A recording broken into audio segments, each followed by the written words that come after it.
Welcome everybody to another episode of the Lunch Table Podcast. In this video, we're going to be covering the last episode of Gen V, now out on Prime. All episodes, thank God, are finally out. we can bury this dead horse or whatever the fuck that line is.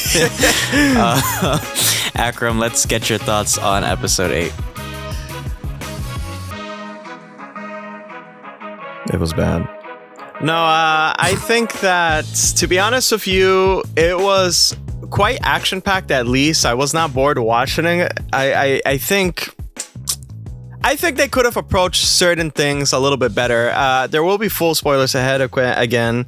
And yeah, the ending, they did like a little jump cut thing that really threw me aback. And of course, that'll somehow lead into The Boys. They said that from the beginning. The show directly leads into The Boys. They try and do like a Disney Plus thing. But I think for this instance, it doesn't really work. Or at least they could have done it in a more nuanced way. As for the episode itself, of course, Kate is going on a rampage with that idiot Sam that I told everybody they should have put 2 bullets in the back of his head long time ago. I knew he was going to turn bad. To you. Nobody ever listens. Like that guy, dude, he is so dangerous. And it was revealed later that now he feels nothing. It's like, my goodness, what a dangerous guy. I mean, that will be interesting in the future to see. I wonder if they'll join the 7 at one point. But without further ado, let me hear your thoughts. Yeah, I didn't expect Kate to be the final villain, or was it the final girl? Whatever. Yeah. Oh yeah.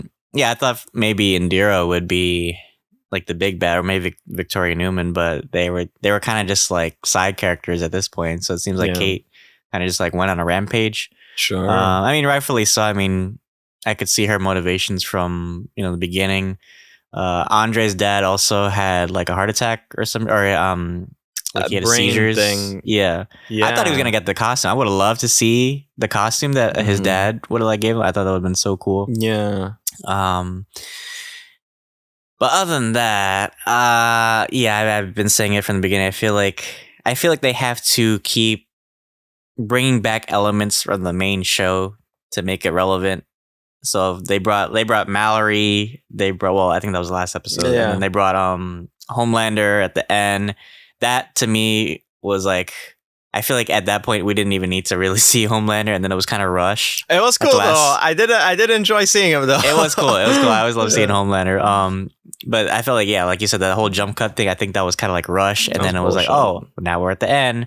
And then we saw Butcher for like a brief end credit scene, but it didn't really offer much. Mm-hmm. So I don't know. I feel like as a closer, I guess it did its job, but I feel like I wasn't really satisfied like where the show ended, I guess.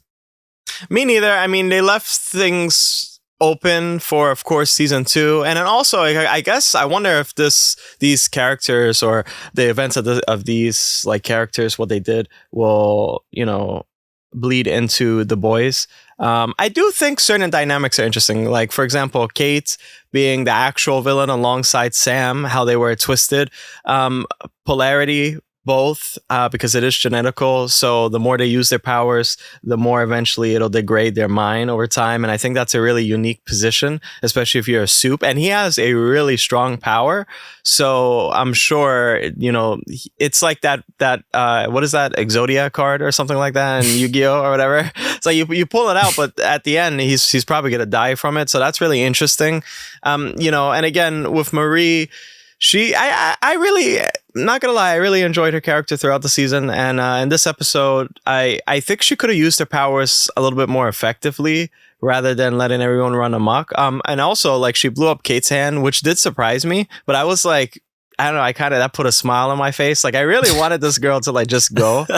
I don't know, I think she definitely should have used her powers more. I feel like she has the most potential, and then we even got the reveal in the last episode that she could be as crazy as Victoria Newman with the head popping shit. So I feel like she could have done more to stop Kate, because like literally she's just watching Kate like touch all these motherfuckers like one by one. Like, you could have just like stopped her heart or some shit, or like do some bloodbending shit. I don't know. Even Jordan, like that motherfucker just did nothing like the whole time. They were like smoking cigarettes all this time, like waiting. I was like, what the fuck they did? Like Emma, like she wasn't doing that. All she did was like, I haven't seen her use her powers for like the past 3 episodes. I don't know if I'm like tweaking or something, but like I haven't seen. I think I saw her go small. Like what? I saw like the little panties that was it Sam had, but Yeah, that was yeah, like yeah. it. But apparently she can get small from being sad. I don't know. That's cool. You know, I like, again, I like the twists they do with these characters, and that reveal, like, okay, she has to feel a certain way. I wonder if what's his name? Ticket or Cricket? What's his name? The tick guy? You remember the termite?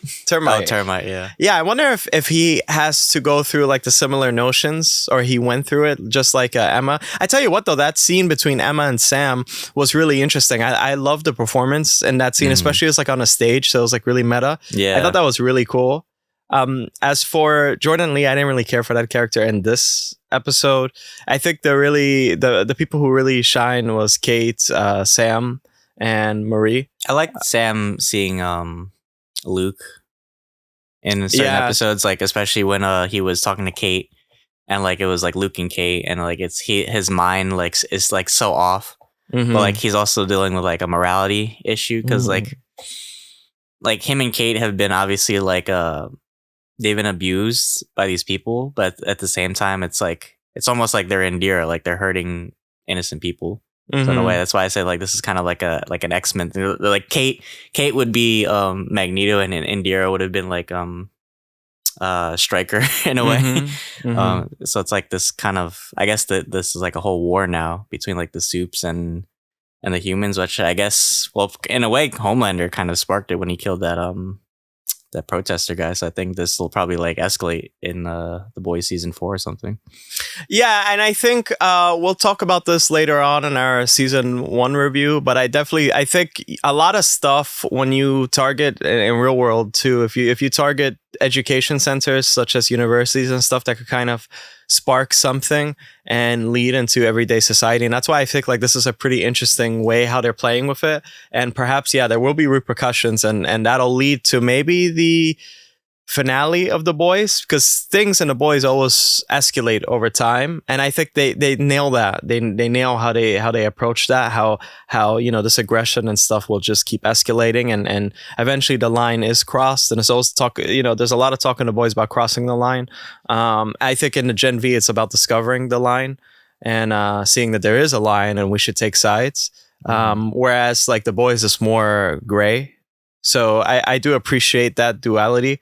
And I think that, yeah, I mean, I think that they have interesting unique concepts. I just think they apply it in a sort of haphazard way, because there's so much happening in the background that you don't really get to live in that moment. And I always hate when you can't live in like certain great moments or unique ideas, because then it's like everything just comes down to either a metaphor or you completely forget about it. And that's the curse that Gen V is suffering. So hopefully they do better in season 2. If I were to rate this, I would probably rate this episode, honestly, I'd give it a 7 out of 10. The ending definitely has me guessing like what's going to happen with these characters, how they're going to get out, at least. So there is that cliffhanger. Kate and Sam, that's messed up too. They're like, probably the best now. I wonder if they're going to eventually join the 7 somehow. But yeah, that's my thoughts on that. What about yours? I'll probably give it a 6 out of 10. I feel like it didn't offer me much as a finale. I think I want a little bit more. I feel like they're so locked into Godolkin. I kind of wanted like different, environments or settings. It feels like we're always like in the same place. But yeah, story wise, it kind of felt weak. There were certain highlights, like I said, like you mentioned, like the Emma and Sam scene. I did like that a lot. And like certain character moments I appreciated, but like overall, I feel like it kind of dropped the ball for me. So that's my opinion. All right. Well, you guys heard it here. Yeah. Thank you guys for tuning in. Let us know what you thought of this episode. We'll probably see for a season 2 and for The Boys as well, because it's supposed to be connected to the bigger continuity. But yeah, check out our other content, guys. And until then, thanks for having lunch with us.